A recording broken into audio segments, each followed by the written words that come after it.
Alguns gritos nunca chegam a ser ouvidos. Eles nascem por dentro, crescem no silêncio de noites mal dormidas e viram desejo de vingança. Quando alguém destrói algo que levou anos para ser construído, quando trai, humilha, abandona, a alma pede justiça. Mas a mente, se for treinada, pode escolher um caminho muito mais poderoso. Um caminho onde não se responde com ódio, mas com presença, com firmeza, com crescimento. O tipo de crescimento que cala, que incomoda, que mostra, sem dizer uma palavra, que quem tentou destruir, na verdade, só te fortaleceu.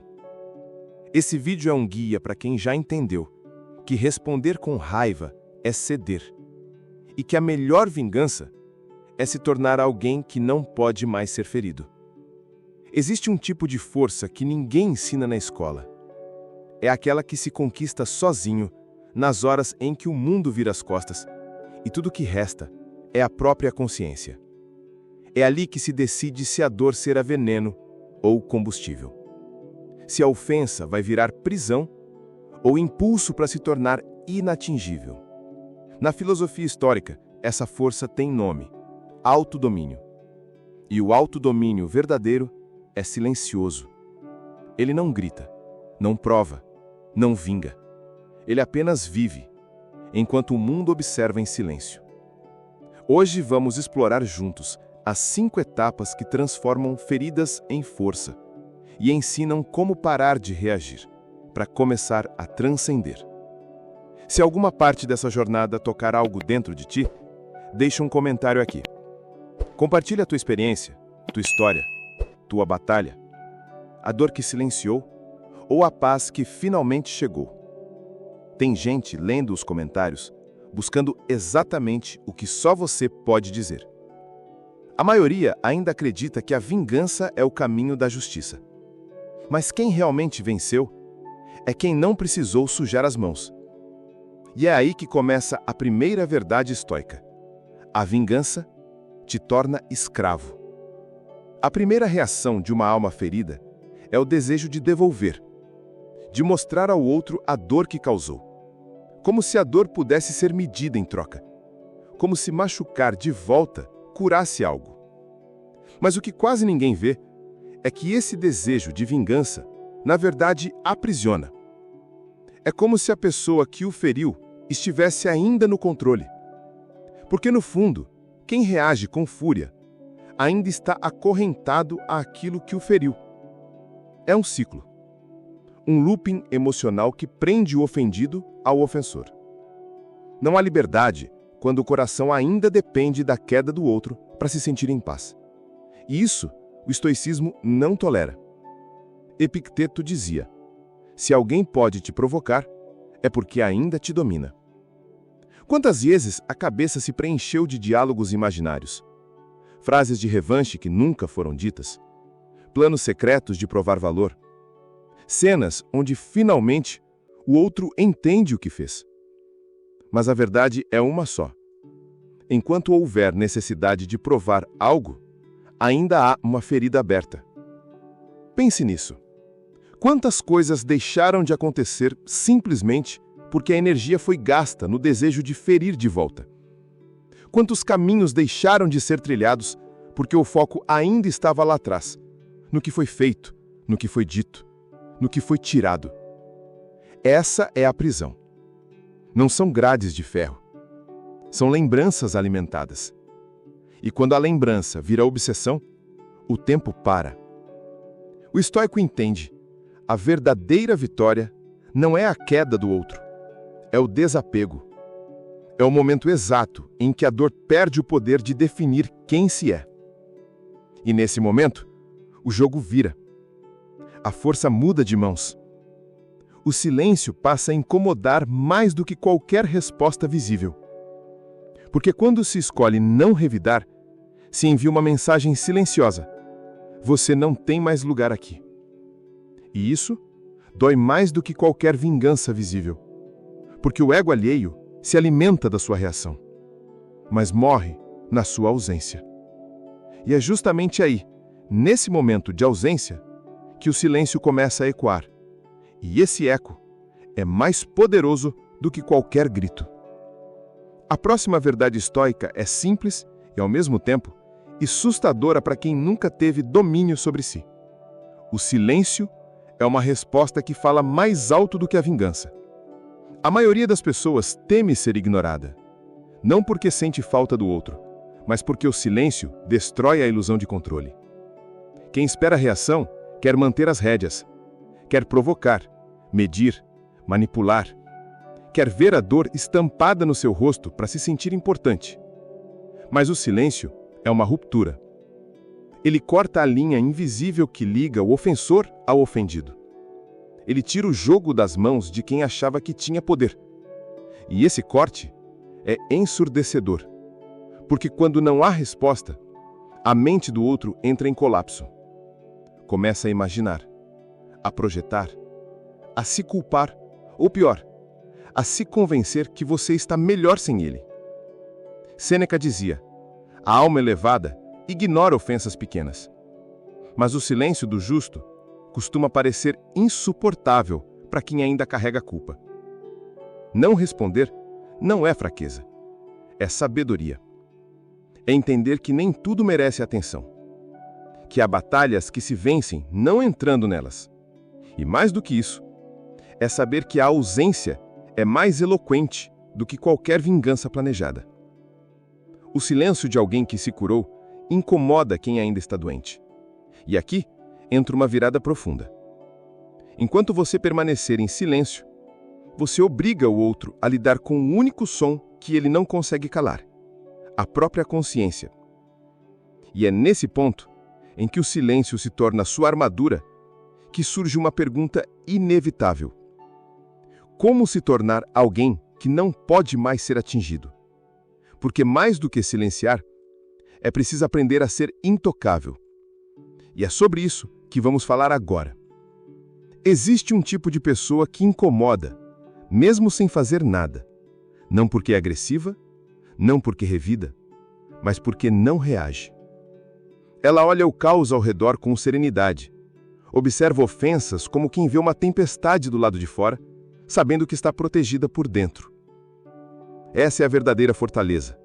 Não levantar muros, mas construir uma mente que não precisa mais deles. Marco Aurélio dizia: se algo externo te perturba, a dor não vem da coisa em si, mas da sua percepção sobre ela. E isso você pode apagar agora. A pergunta que o estoicismo nos lança, então, não é como se proteger, mas sim, por que isso ainda me atinge? Cada vez que alguém consegue abalar seu estado interno, é como se entregasse uma chave. A chave do seu humor, do seu sono, da sua paz. E quando essa chave está nas mãos erradas, é impossível viver com liberdade. O estoico sabe, ser intocável não é ser frio, é ser livre. Livre da necessidade de ser entendido. Livre da vontade de provar algo. Livre da obrigação de se explicar para quem não quer compreender. E essa liberdade tem um preço alto: o abandono do ego.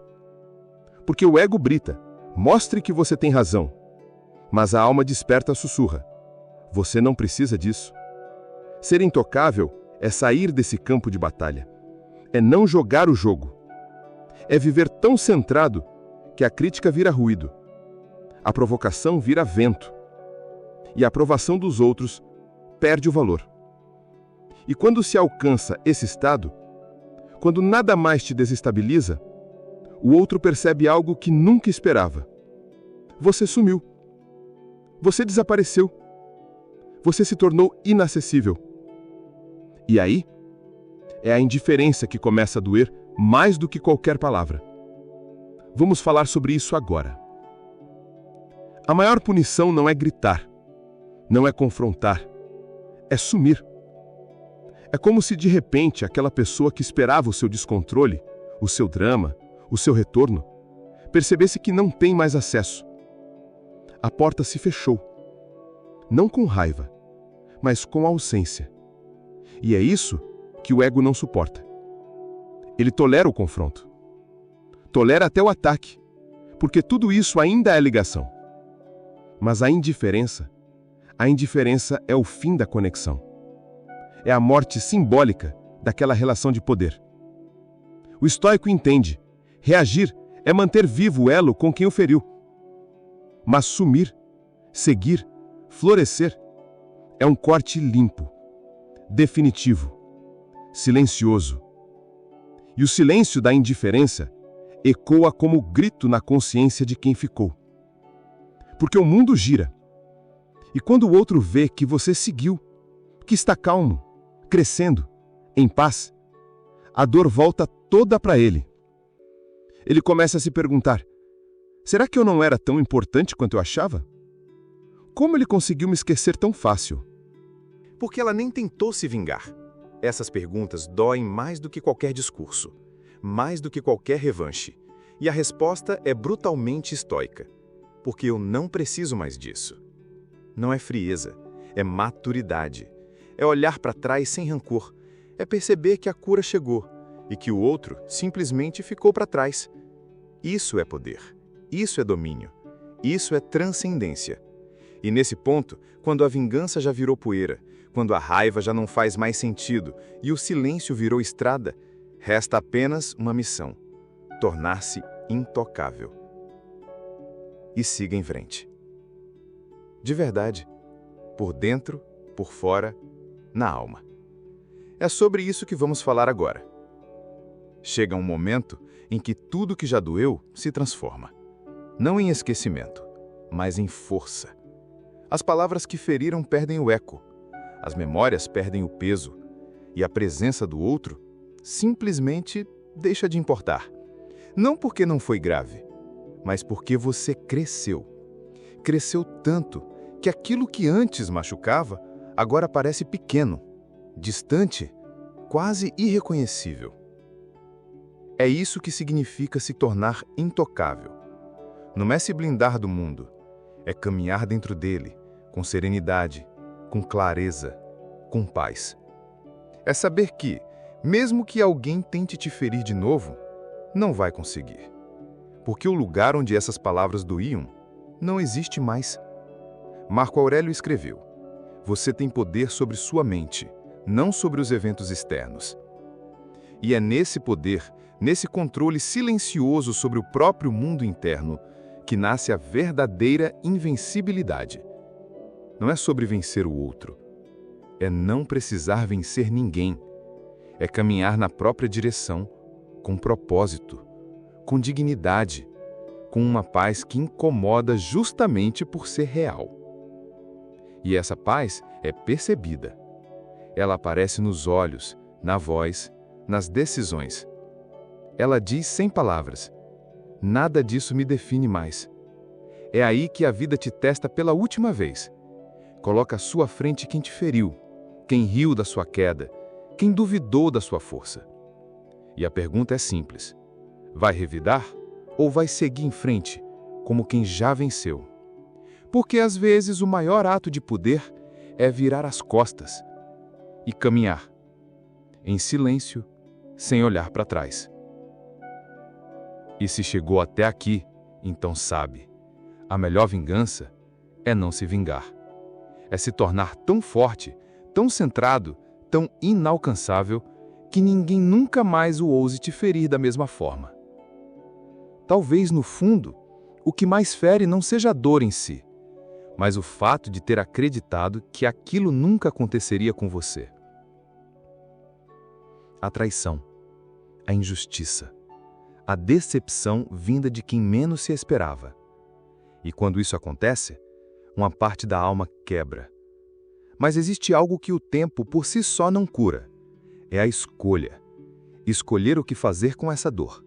Transformá-la em arma ou em asas. O estoicismo ensina: a melhor vingança não é castigar ninguém.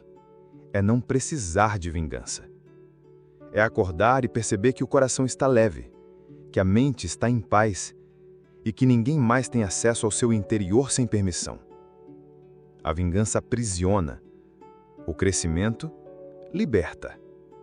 E se esse vídeo te lembrou de algo ou de alguém, Compartilha nos comentários. Às vezes a sua história pode ser exatamente o que alguém precisava ouvir hoje. Aqui somos um espaço de reconstrução, de força silenciosa, de filosofia aplicada à vida real. Se sentiu isso? Deixa o like, se inscreve, ativa o sino e segue com a gente. Toda semana tem um novo passo nessa jornada de autodomínio. E se quiser continuar agora, tem 2 vídeos aqui na tela. Clica em um deles. Cada vídeo é uma etapa. Cada etapa é um recomeço. Lembre-se, você não está aqui para reagir. Está aqui para despertar.